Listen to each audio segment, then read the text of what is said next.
All right, we're good to go. All right. Hello, and welcome to episode 19 of Smarkamania. On tonight's episode, we have a very special episode, where for the first time, we actually do something a little different. Tonight, basically what we did, and let's see even how far through all of these shows we get. We watched the newest episode of Lucha Underground and the newest episode of NXT. But what we also did is we watched the May the 4th Be With You from Montreal episode of Monday Night Raw. Yeah, we never reviewed a Raw, and it is weird with, especially I watch this show, Straight Shoot, that's a Raw review show, mostly because I was telling you earlier how, overly negative wrestling podcasts, I just turn them off. I'm like, what? Shut up. So I like that guy's podcast and Sam Roberts' podcast because they're both really big on wrestling. But it still seems weird with Straight Shoot because I even am a Patreon supporter and everything. It's real cool. But Raw reviews are kind of the most worthless thing you can do. If you were to do a Raw review every single week, I don't know what the point of doing that is. Yeah, because even maybe we're reviewing old dumb podcasts or pay-per-views, but people find them. They have a sort of moment in time. There's something about them that's important. Where a Raw, literally 2 days after the Raw, it doesn't matter anymore. So the Raw, for instance, the Raw leading up to Extreme Rules, there would be no point in reviewing that. It's ironic, too, because the Raw before and after Extreme Rules were both better than Extreme Rules. Yes. But if history remembers anything, it'll only be Extreme Rules. Well, history is made by the people who live. Right. And if you're getting buried constantly, you're just going to have to deal with moving on. And I know that's not how the saying goes. However, what I noticed is Extreme Rules was a pretty subpar pay-per-view. I know in our program, we made it seem like we cared, but none of us did. Right. Watching Raw tonight, I felt like we were getting beginnings. We were getting beginnings of new programs and new feuds that they haven't even done on Raw in, I feel like, years. They progressed their storyline in such a way that sort of had either something new happening to a feud or somebody debuting. We had a huge debut. I don't know if we're going to go in order. I've been waiting for you to pull out your notes because we're going by your notes this time. Right. Which is another thing, Smarkamaniacs, we're doing different. Jason doesn't have the written down parts. Yeah, and I figure we'll talk about the actual Raw and we'll go down it, but it's also just a nice excuse to sort of talk about the general state of WWE in May 2015. However, May the 4th be with you. But before we get into any of the Raw results, let's talk about our new theme song. Oh yeah, so my best buddy Jacob wrote us a Smarkamania theme. And it's very, very good. We had a conversation about what we both think should be the style of theme. And you'll hear, and you already have heard because you're going to put it at the top of the show, it's one of the best songs I've ever heard. I think my plan with it is I haven't edited any of this stuff yet, but for the opening of the show, it's like a 1 minute, just little tune, but I'll probably just take little pieces from it, different little pieces, and then I'll play the whole thing at the end. Well, I like in the last episode how you had the ding, ding, ding when we switched over. Maybe if, you know how paragraphs work in writing? Right. Well, maybe if you want to pop in just a couple of seconds from that song. So midway between you saying Smark and Mania. Oh, that'll work out perfectly. Just a song. Anytime one of us can't think of the word or whatever, instead of me editing out the awkward pause, I'll just or however the song goes. I haven't heard it in quite some time at this point. Yeah, we've been sitting on it a bit, but it is officially our theme now. Yep. Just because we haven't done a fucking show in forever. You've been traveling. I know, man. I traveled all over. I traveled to Nova Scotia and back, and that's all over the world.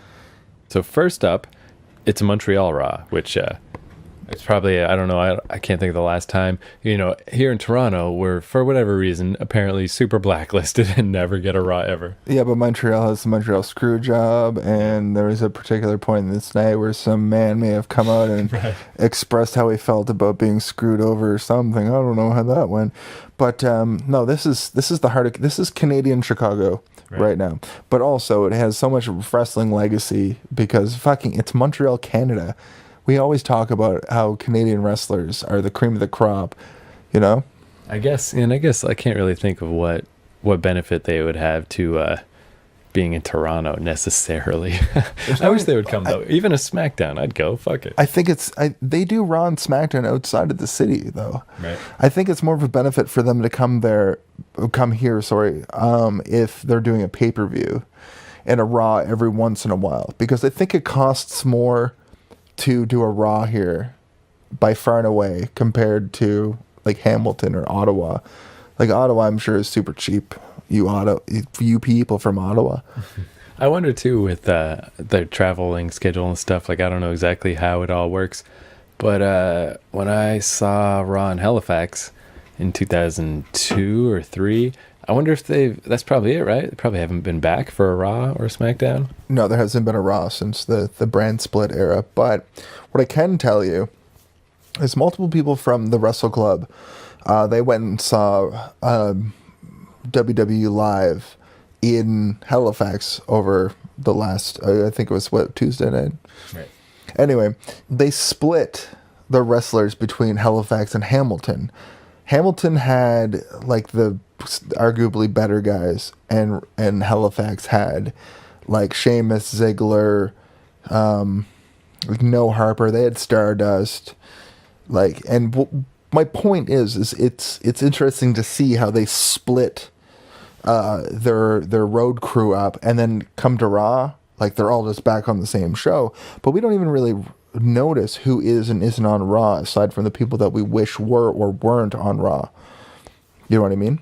That made me think of, I went to a house show in Fredericton, New Brunswick, and it was awesome. We stayed up all night. Like, we camped out to get the seat tickets, so we were like second row. I've never been so close to like WWE. It was cool. I've never been that close. Yeah. I've been up in like lower bowl maximum. Yeah. Yeah, it was really awesome. And like I knew enough of the online stuff. It was before the brand split because it was 2001.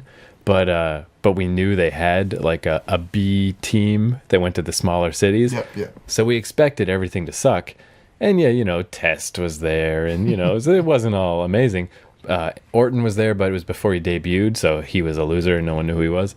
But like we had the Hardy Boys, and like I just can't remember who else. I'm blanking, but I remember being super impressed. I was like, I can't believe how many awesome wrestlers we got for being the shit side. I didn't get to see that run of the shows, but oh, the Dudleys were there, for instance. I did get to go after the brand split. I think, yeah, it definitely was because there was a Raw show, and Raw and SmackDown. Edge and Christian were there. Sorry, go on. Raw and SmackDown came out of Halifax over the 2 nights.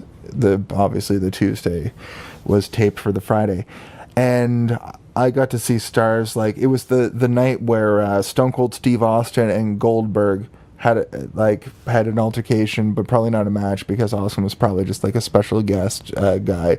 But after Raw went off the air, they smashed beers together, and that's the closest to an Austin Goldberg match I think anybody will ever see. I'm pretty sure too, if you look back in the wrestling history books, I think that was the first time televised that Stone Cold and Goldberg were in the same ring. Yes, possibly. Halifax was a weird show. I think there was also the NWO. I don't know if it was the NWO was back briefly or Kevin Nash and Scott Hall were just there doing something. I can't remember. It was a long time ago. They were in Halifax for unrelated reasons. Just stop by. But I did see like Chris Jericho attack Kevin Nash into one of those, like the garage, it's like metal, like one of those garage metal doors. And I thought that was the bee's knees and the cat's meow. And I remember that's another thing too of like trying to, when people that aren't really wrestling people and you're trying to show it to them and trying, like last episode with Joel and Matt, and I'm just trying to will them to understand. It was like that with the Raw in Halifax because we had an extra ticket somehow. Somebody fell out. So Brad's girlfriend at the time came, and I don't know, I just remember I kept kind of not trying to be obnoxious, but turning to her after a cool thing would happen and be like, huh? Right? And she just was like not absorbing any of it. I was like, damn, I wish someone else was here. This podcast has taken the greatest course it possibly could. And this is an advertisement for Jason Phillips. Keith, what do you got next, brother? So opening the show is the so that's another thing too, is the 3-hour Raws. Like, it was 2 hours when I used to watch. Now it's 3. So they got a lot of time to fill. So the fact that the first 15 fucking minutes of every Raw is just somebody talking, usually Triple H, never stopping, I made my peace with it. I'm like, whatever, that's fine. But tonight it was fucking Orton and Reigns come out. Orton starts talking, Reigns comes out. So they both are basically just like, hey, I'm going to win the belt. That's really all they said. And then suddenly, out of nowhere, New Day's music hits.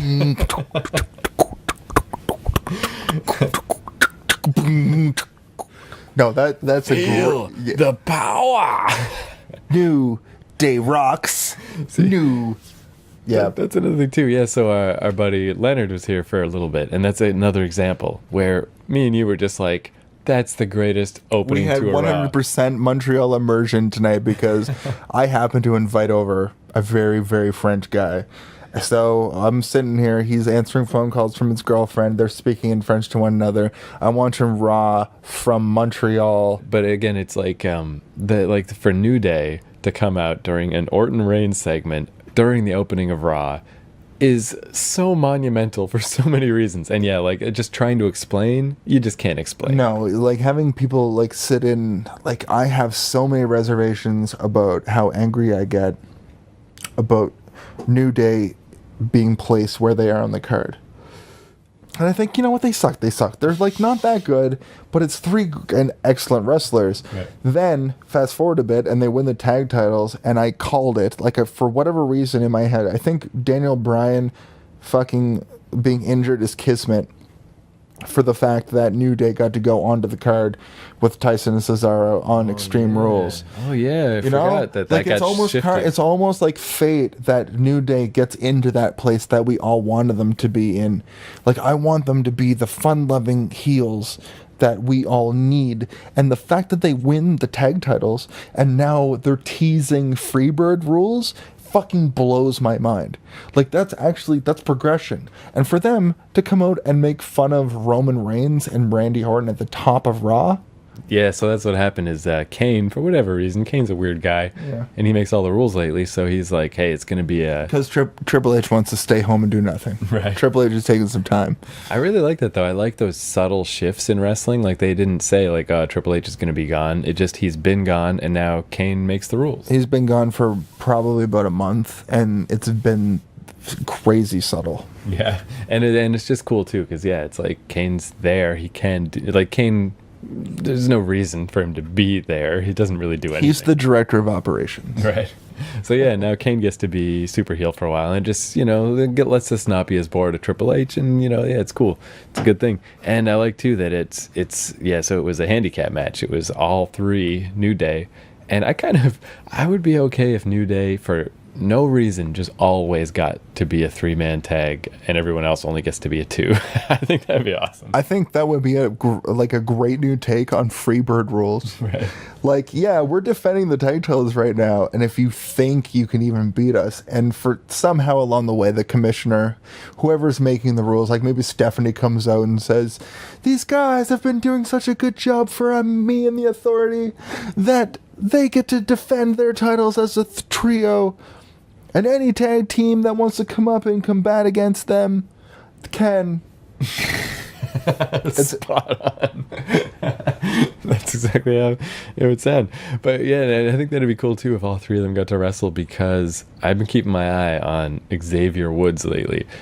In the match that got them the number 1 contendership, it was Kofi and Big E. Yep. At the pay-per-view, it was Kofi and Big E. Yep. Tonight, fucking Xavier comes out wearing a belt like he did anything. It's like, get out of here, bro. But in the first place, he was the one that got them together as this group. Right.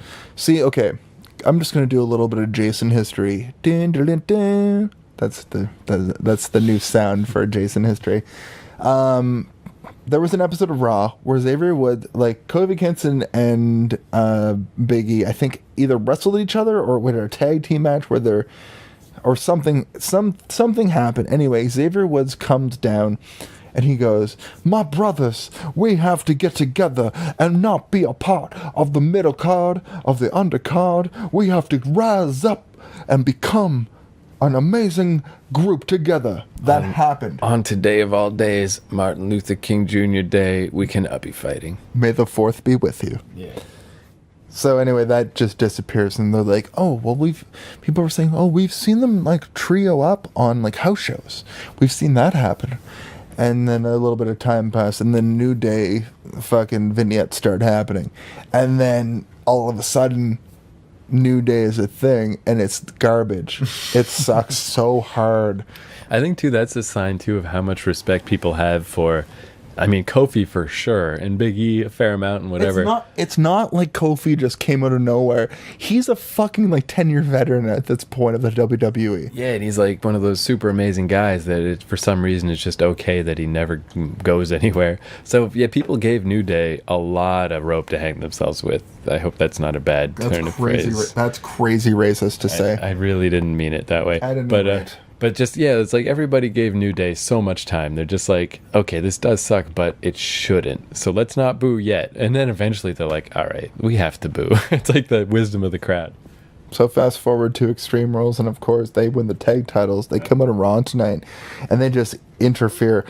We're only on the opening bit. Oh, it was that amazing. That's how good it was. Yeah, but what happens in the end is it was actually really well like choreographed spot. Is Reigns is about to spear Kofi, and Kofi gets, of course, Kofi does this. Kofi's amazing. Gets out of the way at the like literal last second, so that Reigns spears Orton instead, and then Kofi gets the pin, which was great for Kofi because he never gets the pin.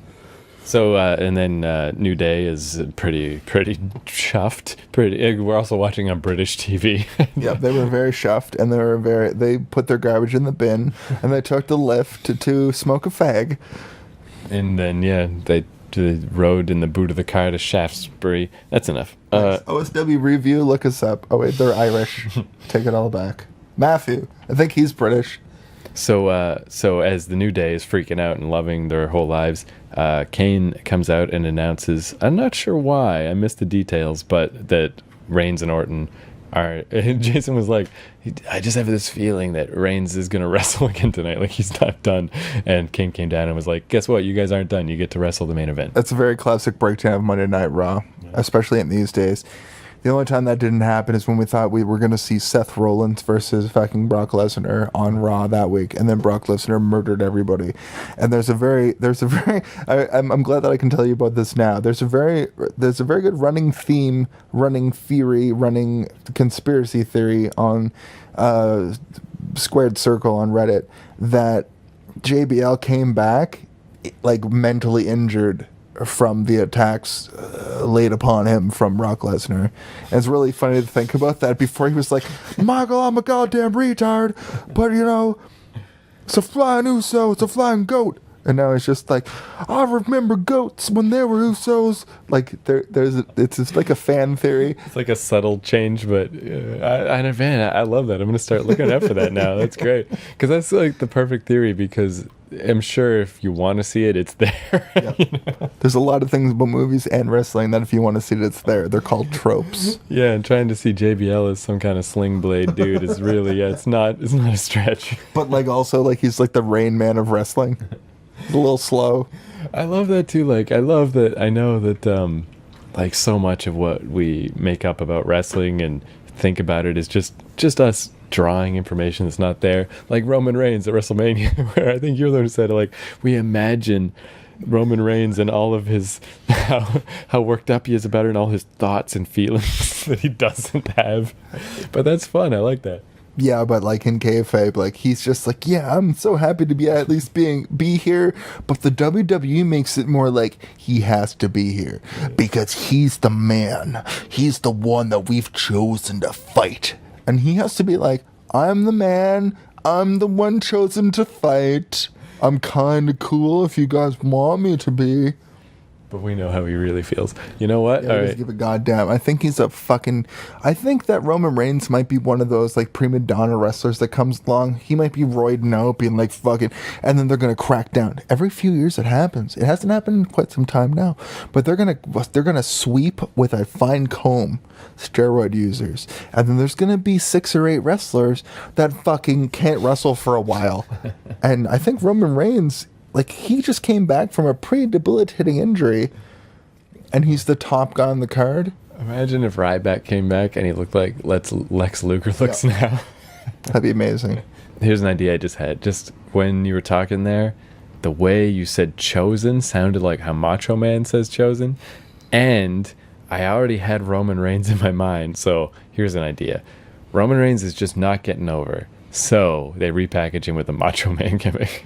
Well, let me tell you something. A lot of guys say a lot of things about the cream rising to the top. Believe that. The cream rising to the crop. Has to be one of those brothers that believes that. That would be so fucking weird. All right, so speaking of Ryback and his steroids, so Ryback comes out and he gets... Feed me more.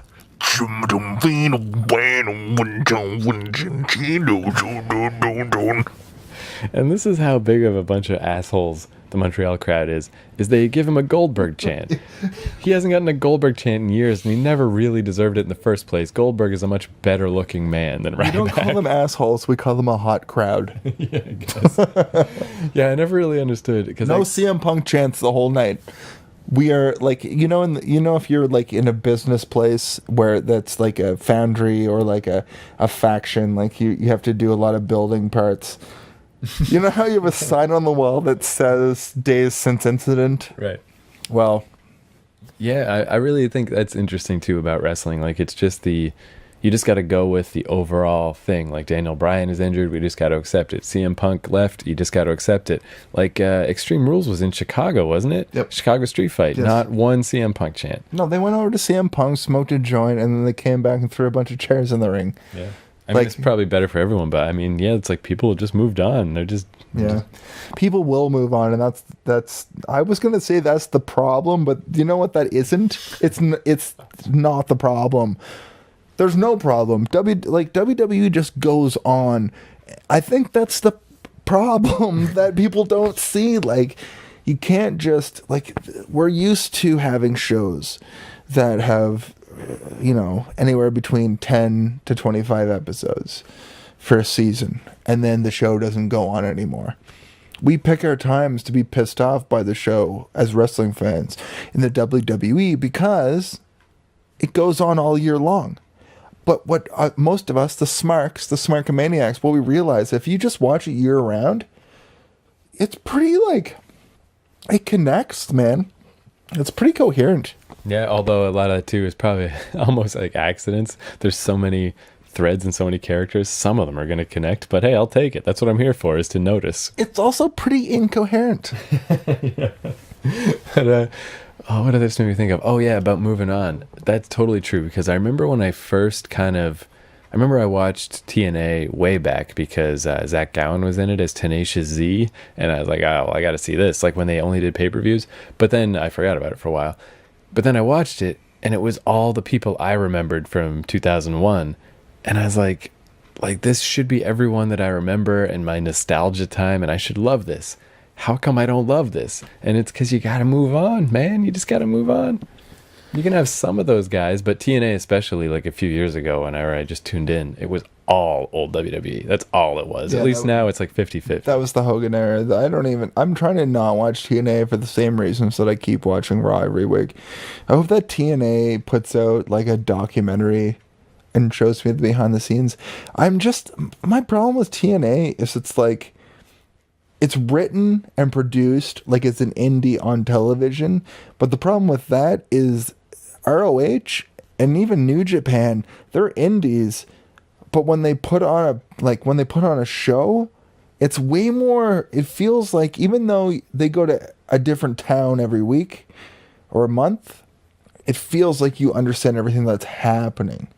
Where with the WWE, if you just tune in one week, You're gonna get like you're like, why does that guy hate that guy? Why does that guy hate that guy?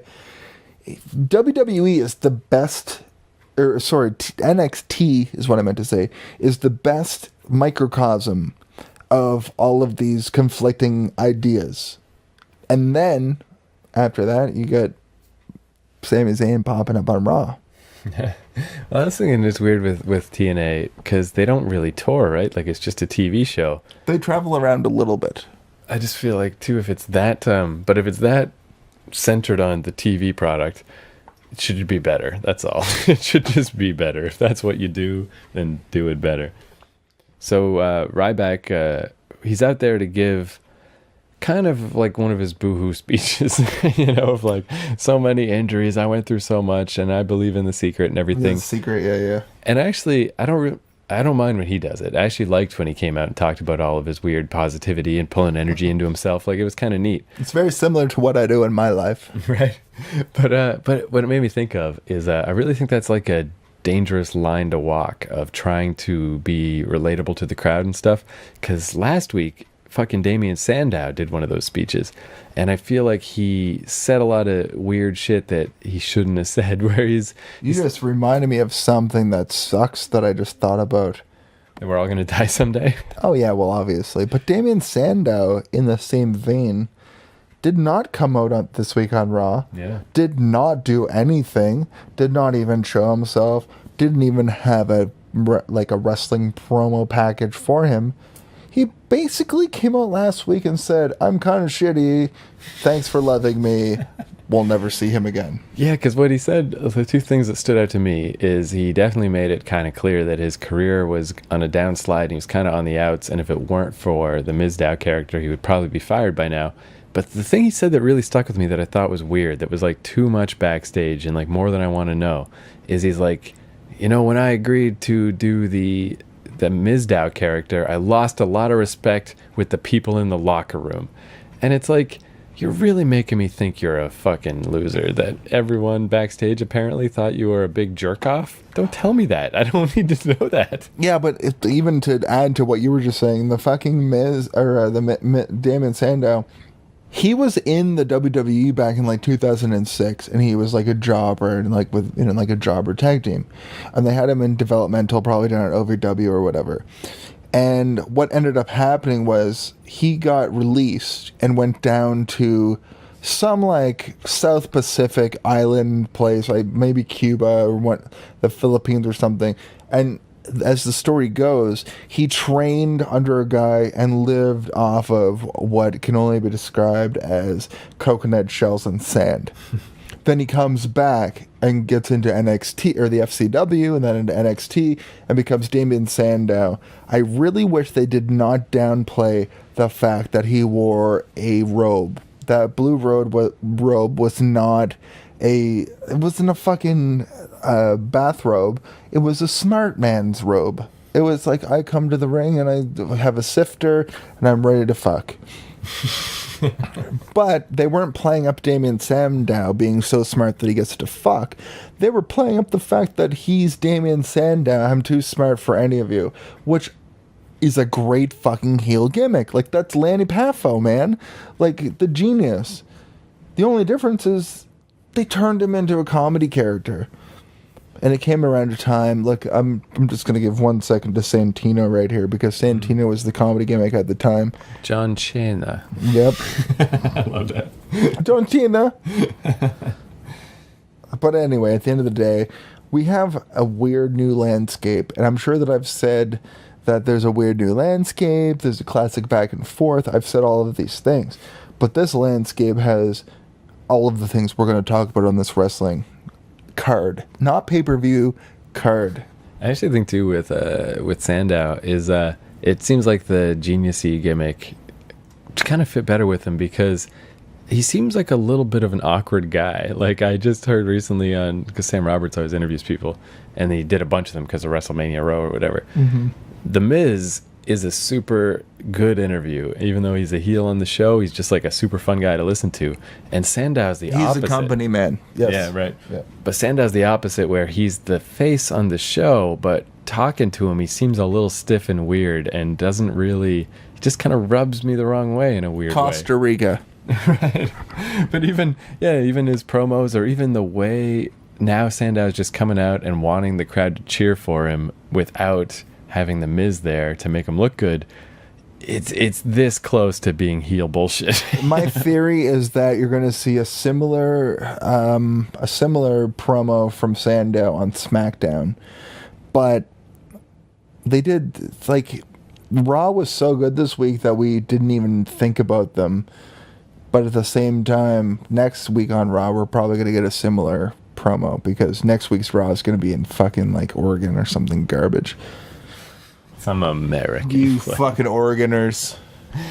One thing, so getting back to Ryback and his speech that really made me laugh is he's going down like, all of his sacrifices. It's about working hard. It's about doing your best. But then he ends it with, it's about coming out here every week and saying, feed me more.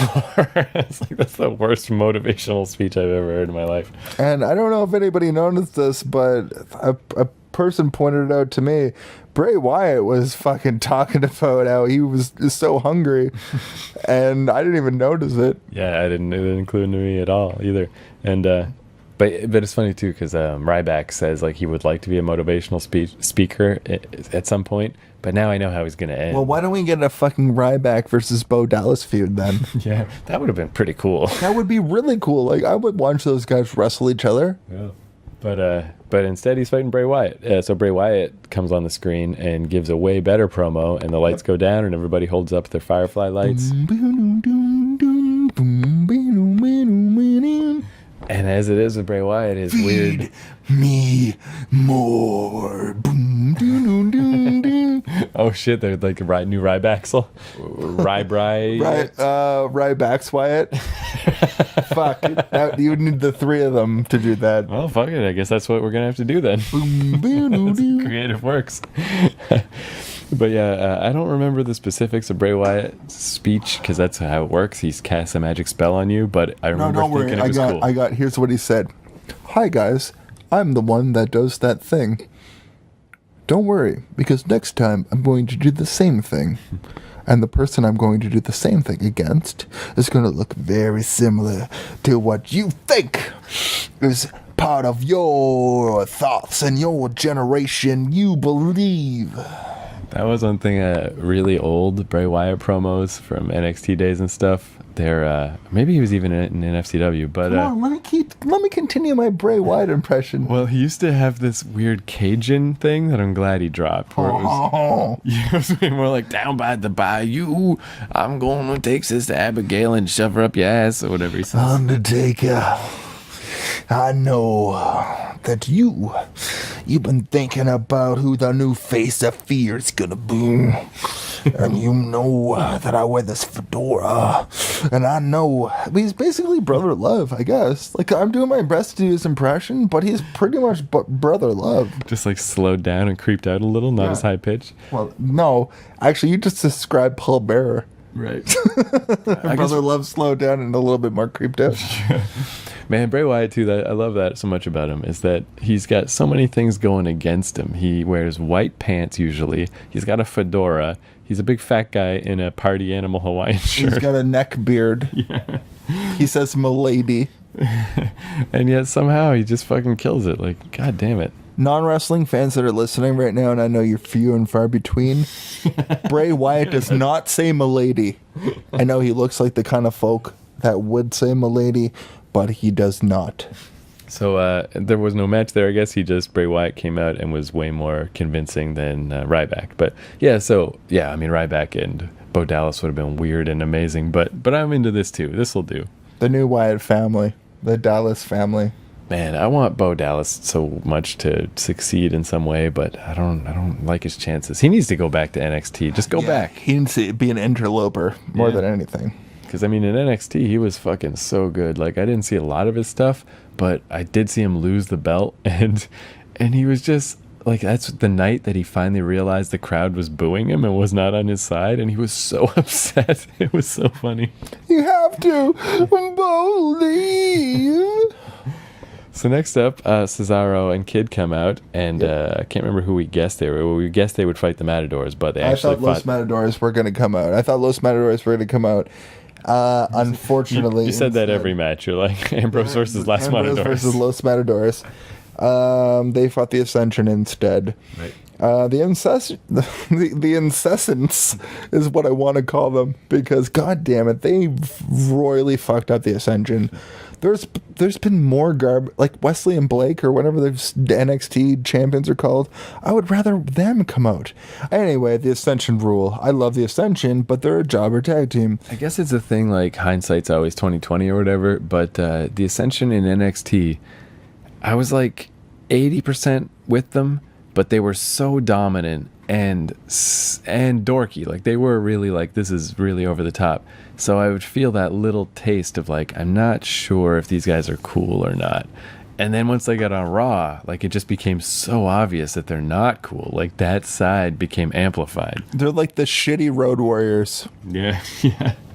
And they said, pretty great, the little picture-in-picture promo. I like that they've started doing that. That I love about Raw and SmackDown has it. I think main event was where they started doing it again, but doing it on Raw is amazing because then you get the Stardust. The Stardust ones are awesome because he's a crazy person. And then suddenly you get like the Ascension does it. Like you get like the lower card. I think Luke Harper and Eric Rowan have both done them. Like it's just that weird like microcosm of seeing like two of your or a couple of your favorite wrestlers do these weird promos where they're like, I'm gonna go down the ring and I'm gonna win, and like that's basically all they say. And yes, sometimes you get to hear amazing dumb shit. Like the Ascension was like, Cesaro thinks he's part of the Hart dynasty because he hangs out with a Hart person, but that's totally fake. And now we're gonna rip out his heart.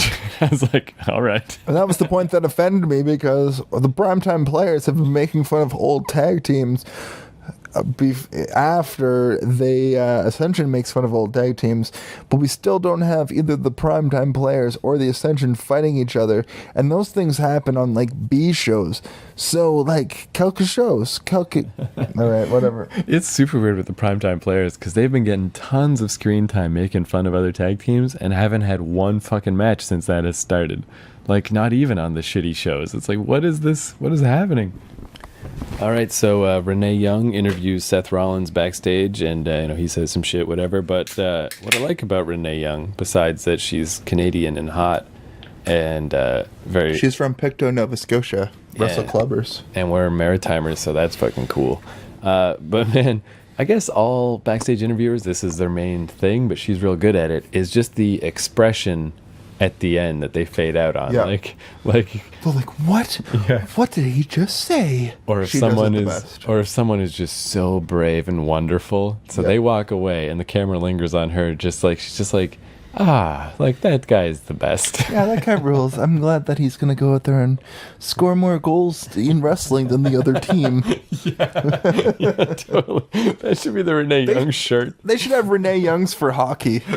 Yeah, that would be awesome. I think Renee Young, if she was like a hockey announcer, an interviewer, that would be a good thing for hockey. Didn't she start as some kind of Sportsnet person? Yeah, she was on Sportsnet. She started out as just like not an announcer, but like a commentator on just like Sportsnet 360, one of those kinds of shows.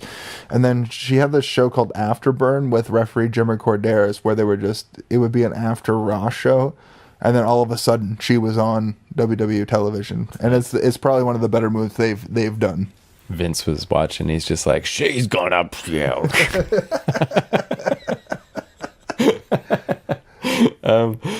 Yeah, it's weird too with Renee Young, where I was in some YouTube hole of looking at girls' butts, and there's this guy that made compilations of like, hot Nikki Bella clips and hot whatever. This is not a porn fucking podcast.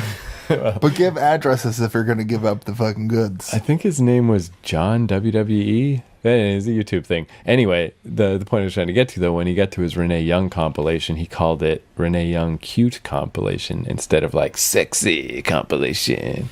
Renee Young Fuck Compilation. It's just her like... Millions of dollars. Yeah. All right, so next up was Ambrose versus Rollins, and Boss Man Kane comes down and says, hey, by the way, Rollins, who ostensibly were on the same team and I'm supposed to be helping you, but if Ambrose wins this match, instead of a fatal 3-way at Payback, it's a fatal 4-way, so why don't you suck my demon dick? So they all sucked his demon dick, and we're just gonna gloss over this immediately. Actually, no, we're gonna gloss over it, but in such a way that is classic back and forth in a fatal four-way. and and what ends up happening is fucking Seth Rollins just gets too cocky for his own good, and then fucking Dean Ambrose just catches him in a roll-up. Yeah, and wins hardcore too. Like it's like well, I guess it's the opposite of how Rollins can never get a clean win because he's got to be all weaselly. Where Ambrose even got interference from J&J. Yep. They're just little fellas. Oh yeah, but no, still, that was the bit where J&J still came won. in and tried to interfere and just end the match, but fucking Ambrose did his dirty deeds. Ambrose just caught Seth Rollins in her dirty deeds and put him out. Yeah, so it's gonna be a sweet main event. I don't know what else is happening at that pay-per-view. Yeah, no, I guess Bray Wyatt's gonna fight Ryback. no, John Cena versus what's his face? That's true. Rusev. But yeah, that main Without event would be Lana nice. probably by that point because we get another Raw to get through. Man, See, so that's the problem with reviewing Raw. We can love this Raw as much as we want to, but there's another Raw coming like immediately, like 1 week from now. Do you know how many TV shows I'm going to watch in between Raw and Raw? it's just like dust in the wind, man. Just like tears in the rain. All we are is dust in the wind. And have you ever seen the rain? So then backstage, Kane and Rollins have a little altercation where Kane basically says, "Eat my demon dick." But I don't know if it was just coincidence or whatever, but they had like the big stand-up poster of Triple H for his like fitness thing. Like right there behind them fighting with each other. Yeah. Yeah, and it would have been like a really subtle, cool film technique of like, don't forget the power behind Kane is Triple H, except he was right there. Yeah, and also it said the word power, like in giant bold letters. But that's what's so great about wrestling. It doesn't need to be subtle. It's not like, oh, on my 15th watch, I noticed this thing in the No, background. nothing about wrestling is subtle, and there's no slow burn in WWE. Sorry, I don't mean to say that about all of wrestling, but in WWE especially, there is no slow burn. It's not like, oh, over the last 10 years, I've seen an A, a B, a C, a D, an E, and an F over the course of 6 years. So they must mean something. It's not like, it's not like watching Lost. And I do, though. I like that with wrestling, though, that you can make those connections sometimes, like how Wrestling Isn't Wrestling tried to pretend that Triple H had a coherent fucking life. but it really is just us fans making up that shit. But that's what we're here for. Like, they give us the weird raw material, and we figure it out. Max Landis could do 100 other stories from characters of that time. Imagine if he did Wrestling Isn't Wrestling, but with Hulk Hogan. Yeah. That would actually be great. would man. be That'd way better really than good. the Triple H one. And I hope, like Max Landis, you listen. That was me touching the sky and like touching my fingers. I know you're out there and you're listening to this because this isn't wrestling, and that would be a great name for a podcast. This isn't wrestling, Man, yeah, like WWE Network should hire him to just make those. or us to Yeah. do the WWE podcast called This Isn't Wrestling. Yeah. Called Fuck This Show. Fuck you, you mother. WWE presents you motherfucker. I didn't finish it. I only watched the first 10 minutes, but the Jerry Springer special on the network. I didn't watch any of that, but I watched Cheap Pops. Man. Cheap Pops was fucking phenomenal, man. Mick Foley is one of the best spoken word people I've ever seen in my life. Not only because I've read his autobiographies, but also because I've listened to him cut a promo. His Cheap Pop special, this is the State of the Union in wrestling for Smarkamania. I have to say, it's a watchable and very watchable experience, and I would recommend watching it. Cheap Pops is the name by Mick Foley. He's on Netflix in a Cheap Pop situation. Man, yeah, I got to watch that. Now I feel real dumb that I kind of forgot about it, so I watched the Jerry Springer thing instead. It was very, very, very good, and it's generally accepted that the Jerry Springer bullshit was garbage. Yeah, it was garbage. I didn't finish it because it was so garbage. Yeah, but A Tale of Blood and Sweat Socks and Have a Nice... No, what's the second one? Foley is Good was the second one. Foley is good, and Those books might be the yeah. best wrestling books. And then his biographies. After that, there's a couple more, and they got a lot less good. But well, there was like the Hardcore Diaries or whatever after that. What would happen next on Raw? let me see. Oh, also, the Hard Knocks and Cheap Pops DVD about Commissioner Foley was my favorite DVD for a while. Probably not Commissioner anymore. Foley was my favorite commissioner of all time. Yeah, God, so much good Hands shit. down. Except for Austin as a sheriff. Right. That was also awesome. So next, we're still backstage, and Fandango. Do do do do do do do. Let me ask you that about Fandango. So, I read somewhere about how the Fandango theme was a top 10 hit in England and all this weird shit. And, That happened. And people in sports games play it and all this stuff. That happens. And then I looked it up, and it is a Jim Johnson fucking original. Johnston. But I feel like I've heard that song, right? Like, that's not original. Nope. It's because Fandango had that song originally. But I don't know, it just like sounds like some old game show music or something. Maybe it just reminds me of that. But I feel like it's, first off, a real stupid song, but I feel like I've heard that before. Have you ever listened to Fandango's theme drunk on headphones? No. Although under your recommendation, I did do that to Brie Mode, and it was fucking awesome. Free mode. Test me. It's the best. That's the best interpretation that I've heard anybody say. Test me, I think, are the lyrics, but whatever. She doesn't have that song anymore. That song will probably be repurposed for some new diva. Imagine if Charlotte came out to boop boop boop boop boop boop boop boop boop boop boop boop boop boop boop boop boop boop.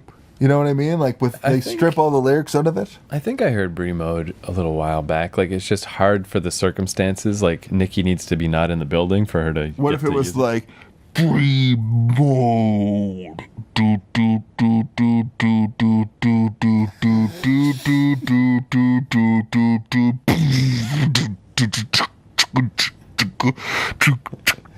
That should be Natalia's music with her fucking hot road warrior outfit. Road warrior. Warrior. Road. Okay, anyway. So Fandango talks briefly to Lana, which makes Rusev lose his mind and freak out.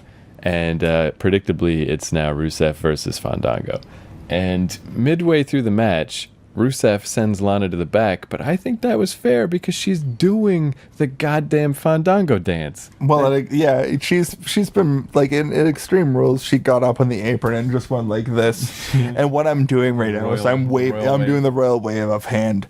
And but Fandango's a filthy American doing a disgusting dance. He's a face right now. He just points up in the air. But Lana doesn't like that fun. It made no sense. Yeah, but Rusev is a disgusting brute who wants to destroy all men. So if your woman is waving to the fans, of course you want to send her to the back. That's what I want a Rusev shirt now that says "Destroy all men." That would be amazing. But yeah, and I think I said at the time, like, I'm okay with Lana getting out of there because Lana by herself could wrestle and stuff, and Rusev's scarier without her. But this is a weird way to do it. This is the point of the podcast that I'm calling it right now. They're trying to position Lana as a face, and they're going to disregard the fact that she has an accent altogether. Yeah, I mean, like just one day, it's gonna be like, that's weird. She's not speaking in an accent anymore, but she's so enthralled in this podcast. I mean, and by podcast, I mean wrestling match. That's interesting too, right? Where when you get like wrestling super internet nerds that are really negative and really annoying, but the average fan is clearly not like that, because if anyone makes the effort to turn face, we always accept them. You want to play a little game show? Something that I like to call "Who is the Target Demographic?" Right. Oh man, I saw when we were watching NXT earlier. I saw a girl dressed. Well, I'm the host of this. So what were you going to say? What did you want me to turn into a game show? Well, this little girl was dressed just like Bayley, the whole thing. But I noticed her during Sami Zayn's entrance, and the girl was like, oh, Sami Zayn! And to me, that should be the target demo. I figured it with my game show. Awesome little kids, because fuck us, who cares what we think? This game show's based on who was the person that inspired you to even say that in the first place, based on Bayley coming to the ring. Boom. Well, what inspired you to invent this game show? Lana or Fandango? Boom. Rusev. Boom. Boom. Rusev won violently, by the way, in that match. Wait, was there a question I was supposed to answer? Boom. The answer to the question is Emma. She was the one that taught Bailey that she should be on the main card. I wonder, though, with Bailey, she's just not that pretty. Yeah, but she's going to, like, It's a superficial world, Jason. It's wrestling. Damn it, you're right. Action figures. I think that Emma is doing it like kayfabe. This is the kayfabe zone. I think kayfabe, like, Emma is giving Bailey some real world knowledge, telling her not to even bother thinking about going to the main card. Just get your gimmick, have the wacky wailing and flailing tube man come out as your manager, and do that in the match, and you got it. And someday she can be in the Hall of Fame as the lady that was in NXT for 60 years. It's all about the game and how you play it. It's all about control and if you can take it. So Rusev won that match, real violent, like. Yeah, he's a violent man, and he's awesome. And I think Landon's going to come back real quick, guys. I don't know how to speak not. Hey, guys, I don't know what that before was about, but now I'm speaking my regular language. Especially if they really need to push it up a notch, and if it was 1999, they'd be like, oh, yeah, I'm not really Russian, and now I'm in a bikini. Did you see what they did with Kofi Kingston, though? How did they get away from his? Yeah, I already had a bad Jamaican, WWE CW, he came in and he was Kofi Kingston. He's from Jamaica. He had a Jamaican African scent, man. And then he just lost it. It wasn't even like once WWE CW was defunct. But then there was the new DX, like 2006 or 2008, whatever DX with Triple H and Shawn Michaels. They were feuding with like just the locker room. And Kofi Kingston, still in his, like, Jamaican garb, was like, guys, I think that we should fight each other. And Triple H was like, didn't you used to have a Jamaican accent? SOS. Yep, no. I like that they referenced it. Yeah, but that's the thing too with wrestling. Yeah, you can just change things, let it go, it doesn't matter. But it would be funny if they had someone like super kick him in the throat and then he had a different accent. Hey man, Tough Enough is back. Yeah. Did you send in your tape? Yeah, man. I was like, you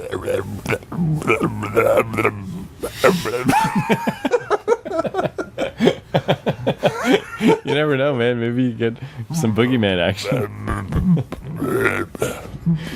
It is a little unsettling. You could be like some kind of like. Well, let me tell you. Did you ever read that comic Preacher? I know what it is. There's a part, I've been rereading it, and there's a part where a guy gets trapped by like a bloated man, or like a Beelzebub style person, like a flea. This guy is like a skinny German, but he gets caught by cannibal sodomites, and I'm just thinking that could be a character. That's what that sounded like.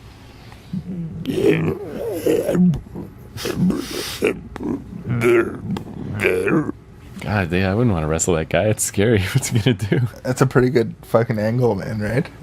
I haven't called it an angle in so long, I just realized.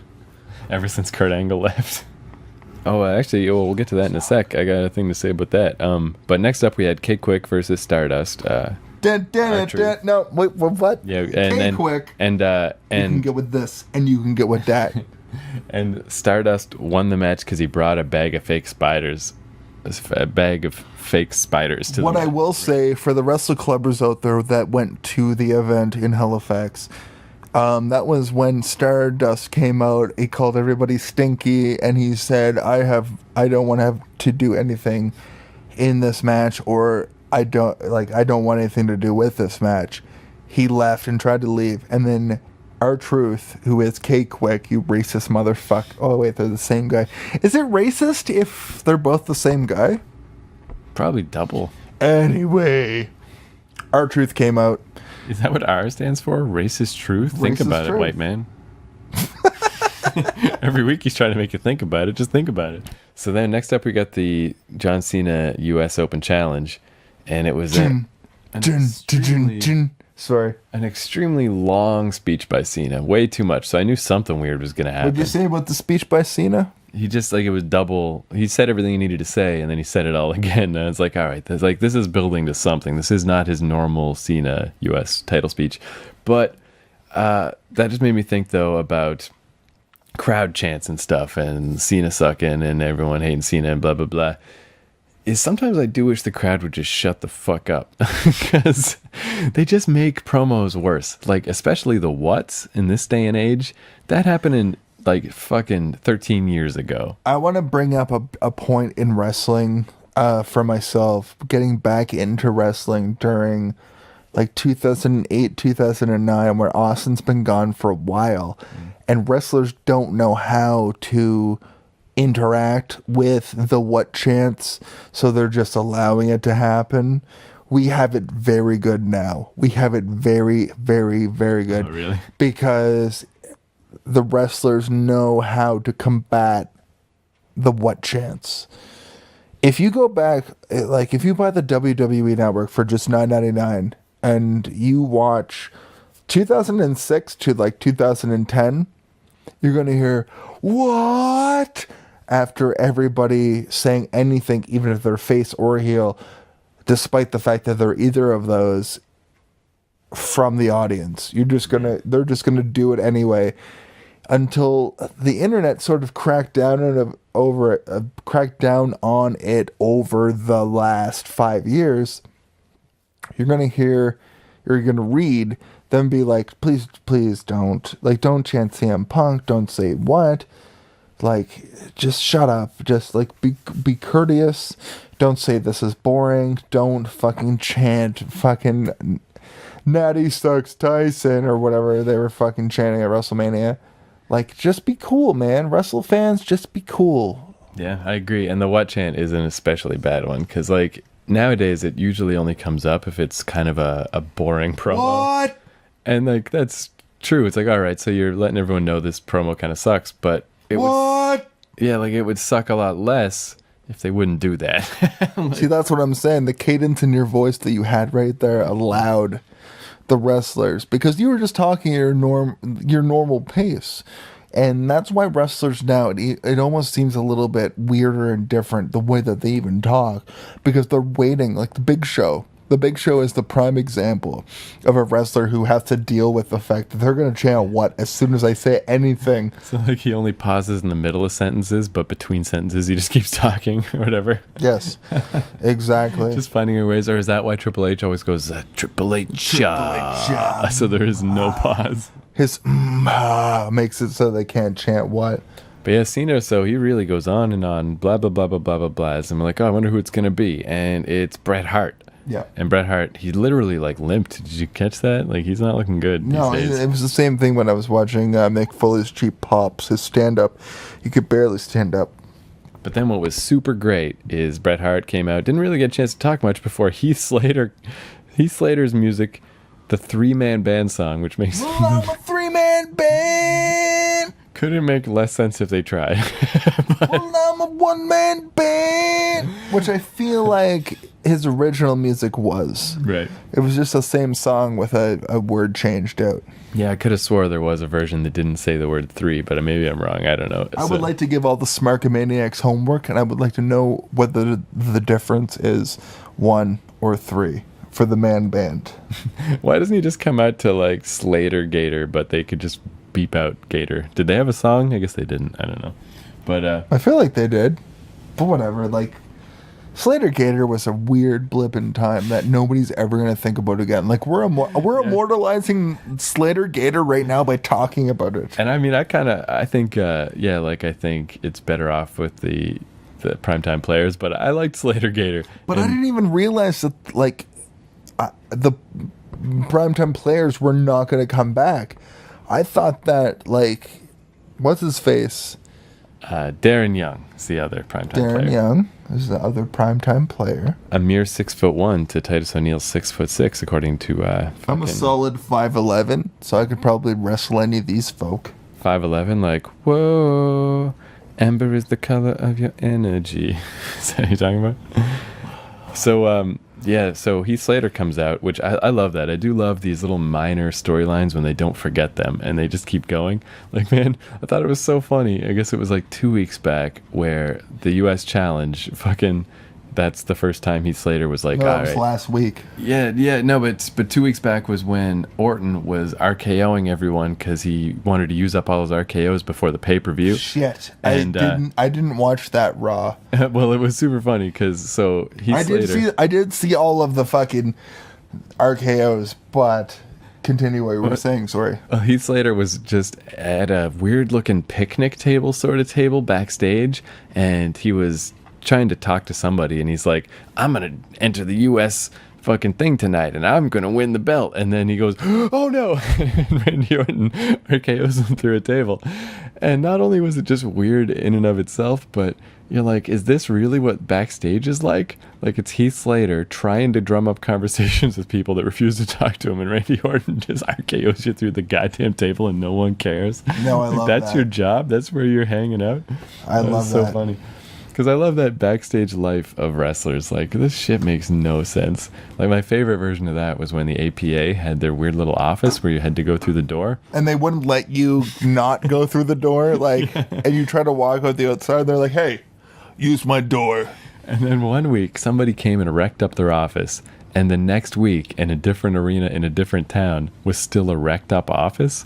Like, does it teleport? Did they just... That's what I was trying to figure out at Extreme Rules. Like, why didn't they just pre-show, like pre-tape a bunch of vignettes of them fighting in different places and show that throughout the whole night and then make them crash into the cage together? Oh, like, yeah. what the fuck? That was the biggest missed opportunity in wrestling that I've witnessed in years and years. Yeah, that would have been cool. Just all the famous landmarks of Chicago. Yeah, man. It could be like in Ferris Bueller. Everywhere Ferris Bueller went, they could be there wrestling. And at the end of the night, they'd bring that SUV back and they put it in like the back of Vince McMahon's garage and then like spin the wheels forward so they can like turn down all of the miles per hour or whatever. Can you say that better than I can? That's the thing too, is like they shouldn't have come back in that car. The right? plot line of Ferris Bueller's Bay Off. Oh yeah, that's God damn it! I said Bay. But Ambrose and the crazy hellbilly, Luke Harper, they shouldn't even have come back in that car. They either should have come back on foot because they crashed that car, or in a different car. Can I tell you exactly how that match should have ended? Yeah, please do. They should have driven out and fucking crashed the car somewhere. Okay? They should have, earlier in the day, they should have recorded them fighting in 3 locations. One in front of a crash car, one in front of a bar, one in front of the arena. And in front of the arena, they should have fought their way back into the inside of the arena. See, then they fight their way back into the inside of the arena, and it makes sense as the match goes on. And kayfabe-wise, at least they drove and fought each other in the cab of the SUV, and they fought each other and crashed and got out of it, and then they're wrestling in front of a crashed car. Then they walk over and they go into a bar and try to say, hey, we would like drinks because we are clearly going to be a future tag team because we dress exactly the same, which is the thing that is prominent that nobody seems to look at. And then they were like, okay, this drink was delicious. And then they walk over and they're right next door to the stadium and they just wrestle back in. Instead of the Dream Team, do you think their tag team could be called the Gene Team? Yes, I do think that. Sweet. Man, I was just on TV. But because WWE is very unimaginative, they're going to be called Heart Bros. That's actually, I like that. That kind of rolls off the tongue. Heart Bros. So anyway, Heath Slater though, Heath Slater, just, he's blah blah blahing. I'm tired of getting beat up. I deserve to get a chance at this belt. And Bret Hart destroys him by tapping him over the head with a microphone. Yep, just pops him. But then what is super amazing is Bret Hart gets on the mic and is like, hey, guess what? It's time for some NXT people to come out and fight you, Cena and Sami Zayn. You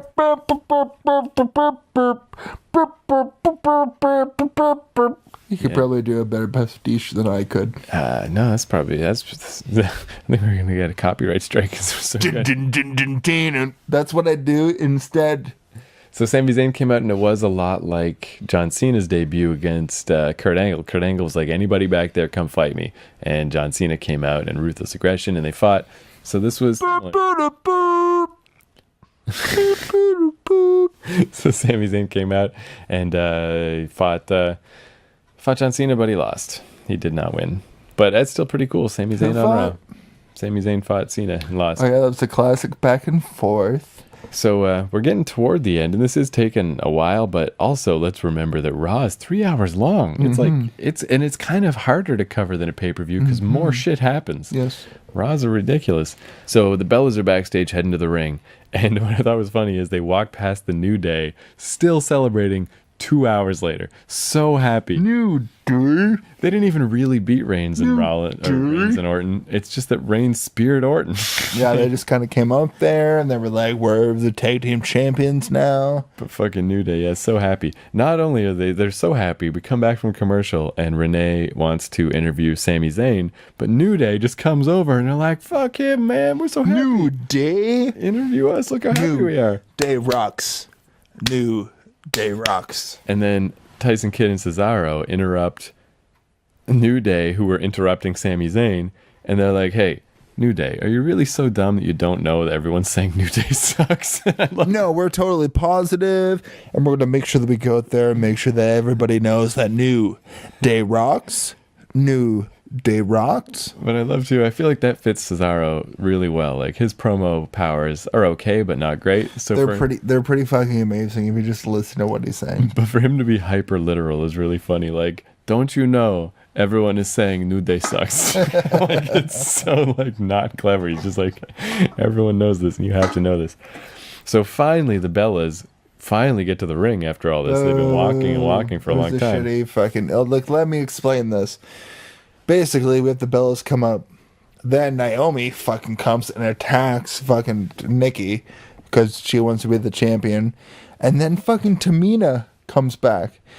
And that's awesome. This is the second to main event. Actually, I think this might be the third to main event. I think there's two matches. I thought you said to main event, like that's the main event. This is the main event. No.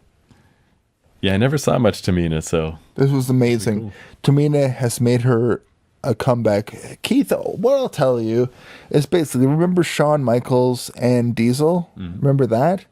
Well, what they did in 2013 is they had AJ with Tamina. AJ was the Divas champion and Tamina was Kevin Nash. So it was a reprise of Shawn Michaels and Kevin Nash. Shawn Michaels and Diesel. It was a reprise of that, and it was amazing. Gender it was swapped. It's fucking exactly. Like, dude, like you don't even have to say that. So what we have right now is Naomi with Tamina. Naomi, they're pushing to the moon. The reason why Naomi didn't get pushed to the moon when she was supposed to is because, remember Oksana? A little bit, the Russian chick. Yeah, she kneed fucking Naomi in the face and broke her orbital. And she had to be out for a while. So what had to happen is because as soon as there's an injury in a pool of wrestlers that's that small, they've always been building the women's division around Naomi. But at that point, they couldn't do that anymore. And that's why we got the Bellas splitting their allegiance to one another, despite the fact that they are sisters. What's happening now is Naomi's back in full force, and Tamina's back as her Kevin Nash. I like to, with Naomi, I learned how to spell her name too from last episode. Naomi? Yeah. But I like when, I thought it was such a good way to turn her heel with all the stuff of like, oh, AJ Lee, amazing, so great, Hall of Fame, blah, blah, blah. And Naomi was like, bitch, I fucking debuted the same time as AJ, and no one cares about me. Exactly. Like, that's a good point. Precisely. Because, yeah, whatever. I'm sure AJ was fine. But you know what I was disappointed with the women's roster that they didn't stick with is Alicia Fox being crazy. I thought that was so good where she would freak out and, like, wreck the announce table. and they just let it drop. It was a shame. All right, so Yes, I also thought that would be an amazing angle that they should have kept with Alicia Fox being a heel who fucked around with the commentators and also fucked around with just like the properties of what a wrestling match is. If you want a match and you stand on the barricade and pour beer all over yourself, that's fucking awesome. yeah, I was amazed that didn't like catch on more. Well, she did do that, but she just did it with soda. We must be at the main event by now. We're almost. So now King Barrett comes out, and he hates commoners, man.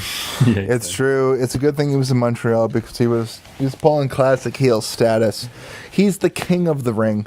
Like, nobody can deny that Wade Barrett won the King of the Ring 2015. It's weird, too, because for the, like, I'm going to put on a crown and be all silly. Like, Wade Barrett is totally the guy you want for that. He's awesome. At best, I'm the ECW champion. But I like, too, that you showed me earlier the picture somebody made of Austin with the crown on. Like, if they had done the crown bullshit back then, it would have ruined everything they got out of Austin being King of the Ring. So, like, yeah, maybe they should calm down with the crown and the scepter a little bit, maybe. But also, there hasn't been a crown and a scepter for at least 2 years. Because they just haven't done it, right? They haven't done it. They used to do it on Raw. Like, they did it exactly the same way for this like last week's Raw, and then on the network they could have an actual Tuesday night pay-per-view. That's the way to do it. Just do a King of the Ring every year, and this way at least Wade Barrett can play it off like, yeah, I won that thing that doesn't mean anything, but at least I can use it to my advantage to build my character. It was weird a little, though, right, that it was on the network, because... That's not weird at all. That's exactly what the network is supposed to be used for. Yeah, that's true. But I was thinking about Payback. Like, Payback is so generic. Wouldn't King of the Ring be cooler than that? Like, that it's weird that it wasn't the pay-per-view. Yeah, but I mean, whatever. dude, I don't care. Look at what we're shaping up for Payback to be. And I guess, yeah, King of the Ring was on the network. Payback's on the network. Who gives a shit when it's on? So I guess, yeah, it's exactly. all good. The network is that actual heat. What happened on the next match? Well, I wanted to say with King Barrett, I love how when he says boom, it's like boom. Boom. It's all British. Because that's something I learned in French school is every language has different words for even just dumb shit like a duck quack. Like it's quack quack for us. Paquant. Yeah, exactly. It's like they all have weird words. So it's kind of like that. Instead of boom, he says bow. And then I don't know. We stepped aside for like a second, and it suddenly became Barrett and Sheamus versus Ziggler and Neville. Yep. So basically, Barrett won with a bullhammer to Neville in the face. That it's in the interim. It was really just a tag team from those guys that you would expect. Yeah, yeah. It was all just keeping things hot for the. Neville did his moves, but he didn't do the red arrow. So I guess that's the best way to put it.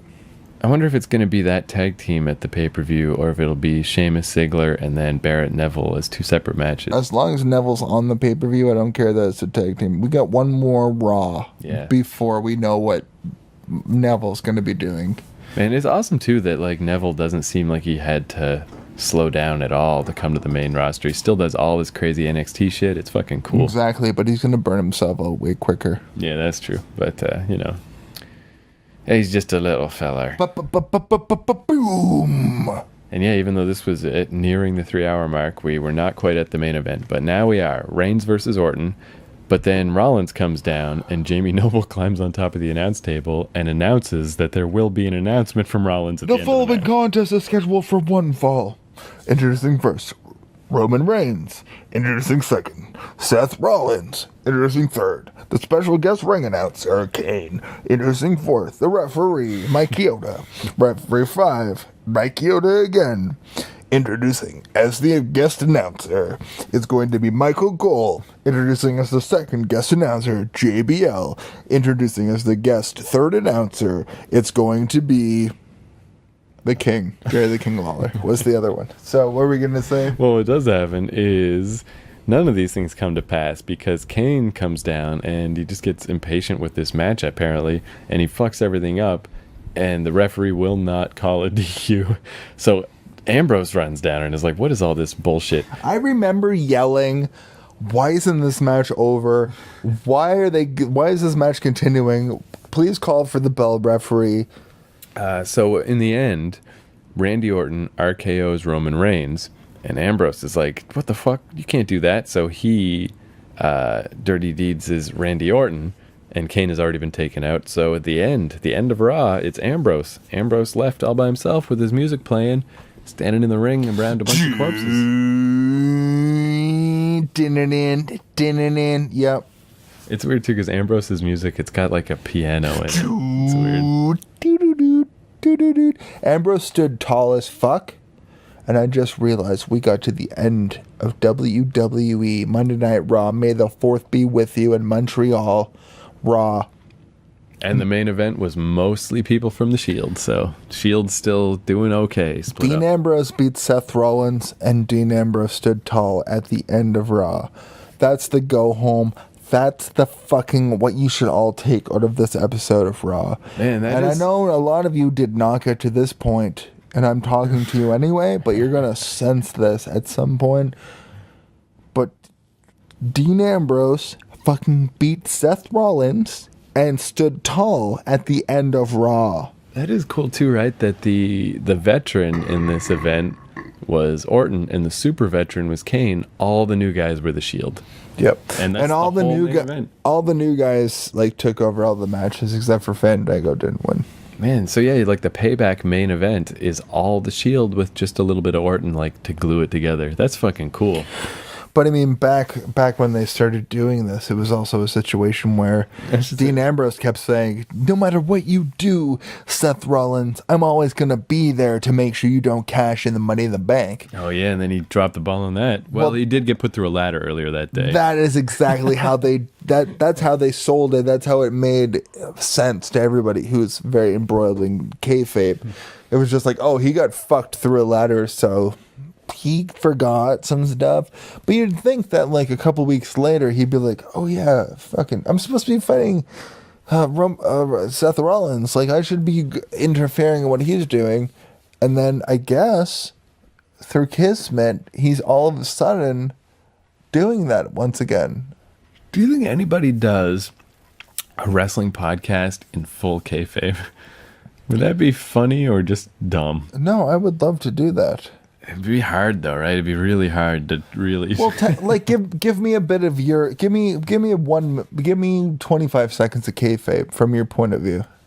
Like it must just tear them apart, the Shield, to all be in the ring together. Like they have so much history, and just thinking about all the times that they did things together. It has to be accurate kayfabe though. And Rollins, but just knowing Rollins wrecked it all, like that still has to hurt, man. Like, I can't really do it with any sincerity. That's all I got. Let me tell you about the kayfabe of the Shield breaking up. Roman Reigns, he looks the best. He gets to go and headline WrestleMania. Meanwhile, Seth Rollins is the golden child. Through the Shield breaking up, he gets to go and live under the authority. He gets to immediately have Triple H as his number one teacher. And Roman Reigns has to go and just sleep behind the bleachers at the very top of the stage until his music plays. And he stands up and just walks down to the ring through the bleachers. That's the 1 minute kayfabe of what happened to those guys. Dean Ambrose, he doesn't even live in the arena. He lives outside. Man, I wish they would do one of those WWE 24s about Dean Ambrose, and it's like in full kayfabe. Yes, yeah, he wakes up under a bridge. He has to hitchhike to where was it, San Francisco, to get to WrestleMania, and yeah, like the whole thing is just his weird life. He gets like a text from his estranged dad that wants money, and he just ignores it. Just like his whole weird life. That'd be amazing. So, other than that, is there anything else about this week in WWE or ROH or Lucha Underground that you wanted to talk to me about? No, I mean, this podcast went pretty long, which again, for some reason, because it was Raw, my thinking was it would be a short, easy one, but Raw is the longest show on TV. So I think we covered it pretty well. I think we hit all the main points. And yeah, so I mean, I doubt we'll do any other Raw reviews anytime soon, but we haven't done one in a while. No, Here I we go. mean, you guys, all the listeners that are at this point in the card, you have avoided watching or listening to us do Halloween Havoc 2000, and I know It's coming though. Yeah, you guys are gonna hear it eventually, but this has been. Let me just try to compartmentalize what you listen to. This was May the 4th, be with you, 2015, the year 2015. We watched the episode of Raw on Monday, 2014, the 4th of May. And that's pretty much all I got. My name is Jason Phillips. You can find me in the hood. You can find me at WrestleMania.com/WrestleMania. Don't look for me there. It's been a lark. It's been a laugh. And YouTube.com/SpiderHero. SPIDER Hero is where you can find me on YouTube and on the tweets and the Twitters at Spider Hero. You know what I'd like to do now is we should sign off and then rewind this a little bit and watch this segment that's on right now about Crash Holly, because I loved Crash Holly and may he rest in peace. You can find more episodes at keithcourage.com. Thank you for listening. And KeithCourage.com, motherfucker. and we'll see you in the future. Bye-bye.